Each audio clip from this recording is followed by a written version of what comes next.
All right. So you've been around the region for how many? I don't know, like 2 weeks maybe. Yeah, 2 or 3 weeks this tour's been.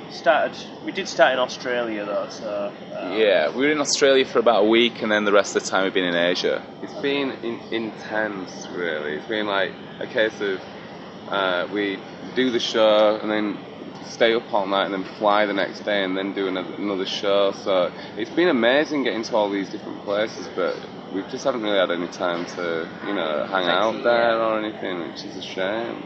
So which countries have you been to so far? We started off, after Australia, we went to Hong Kong first, then Bangkok, then Singapore, then Japan, and then Vietnam, Thailand, and then here we are in Malaysia.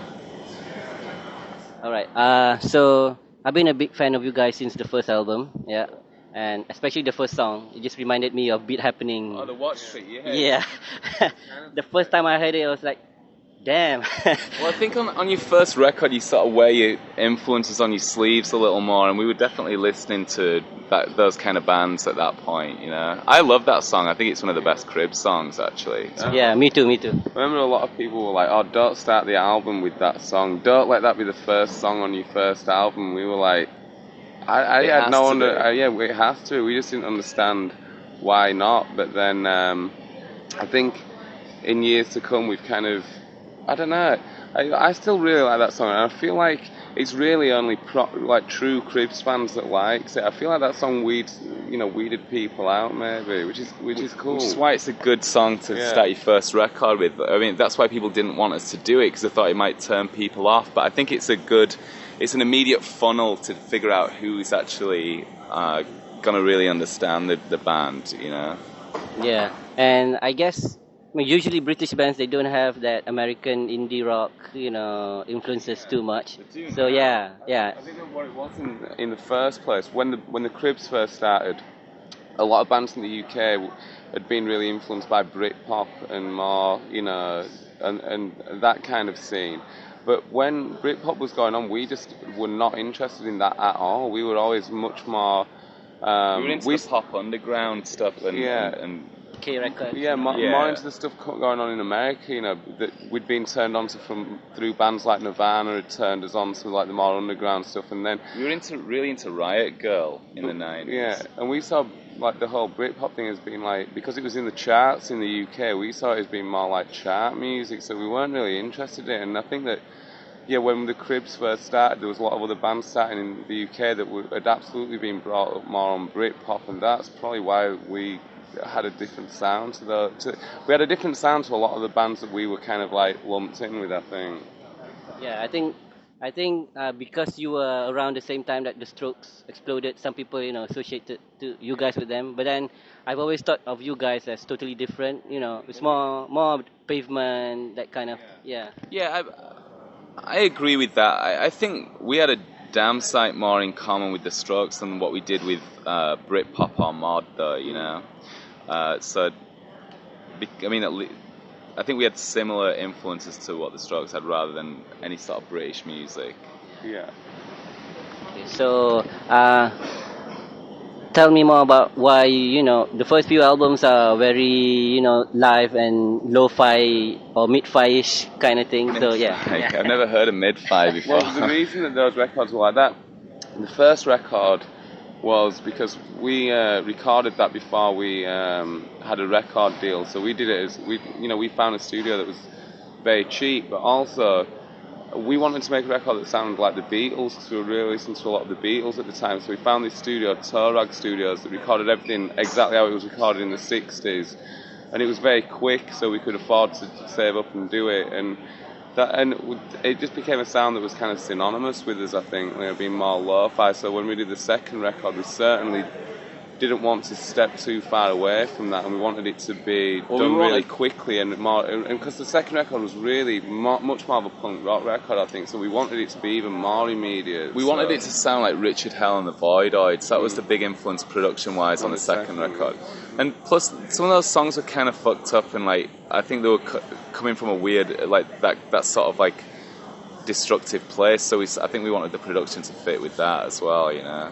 And it's one of those things that we've just always preferred recordings that sound like that you leave a lot of the human element and you leave a lot of the mistakes and a lot of the, you just go with whatever feels the best as opposed to what's technically the best. And it's just we like records that sound interesting as opposed to radio records. I've never liked that sound of the songs that I've heard on the radio in general. It's always seemed so bland and so unimaginative to me. And I like your choice of producers.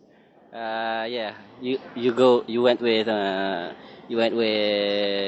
Edwin Collins, and then I think you had a few songs with Steve Albini as well. Yeah. Yep. For us, like, producers are just the sort, like, we enjoyed working with musicians at first because, like, we felt that they had more in common with us, and we could find a more sympathetic ear to doing something that was a bit more, like, messed up or whatever. Whereas a professional producer is less malleable, yeah.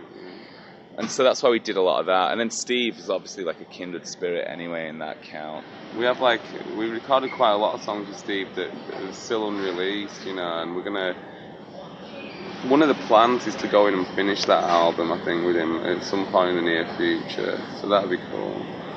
Right. So, obviously you guys have got, some pretty good commercial success as well. So, how do you feel, sticking to your guns and, just making the records do it? It's good having commercial success provided that you stuck to your guns and people came to you, and because that means you turned people onto your way of thinking, which is not an easy thing to do, and it's also not an intentional thing to do. So I'm happy with commercial success provided it doesn't come at any cost at all, because if we'd have had to have compromised or changed, or if I remembered any period of the band where I felt like we had compromised ourselves or kissed someone's ass for just for more exposure, I really wouldn't feel so great even about being here on tour. I would just feel like a bit of like going on tour is it's a tough thing to do. You're away for a long time. It's often very grueling, and if you felt like it was built on something false, I just wouldn't want to do it. So, I think we were happy with the position that we occupy. I think we were happy with a lot of the things that have happened, but it's because it's built on a good foundation of sticking to our guns and doing whatever we want. Okay, so last year was your 10th anniversary, right? So, did you expect to be around this long? And did you expect the things that happened to you guys happen? I mean, Ross, you haven't said much. Yeah. I know. These guys. We never expected to be around for 10 years, but it's rewarding to have done things in a way that we've taken a different path to the way that a lot of other bands have done it, So, and we didn't expect to be around this long, but being in a band with three brothers, you can't, you don't know, stuff isn't just going to implode like a lot of other bands, I guess, And this is all we've known, when we signed. When we first got interest, I was 17, so it's kind of... He was at school. Yeah. So it'd be weird to, go from school to touring for 10 years and then just those guys be like, oh, we don't want to do it anymore. Then it's like, what do you do? Do you go back to school or what, So this is all we know, kind of thing. But there's an element as well of I think that if someone had have told us everything that you were going to go through before you signed the record deal or whatever, I think we would have been pretty excited and still done it, but I think I would have also been completely terrified, So that's what you'd sign up for, It's going to be ups and downs. It's supposed to be. It shouldn't be plain sailing. So thank you guys for the interview. So hope you enjoy tonight. I hope the crowd will be excellent. So thanks. Thanks, man. All right. Cheers. Nice one. Cheers. Thanks. Cheers.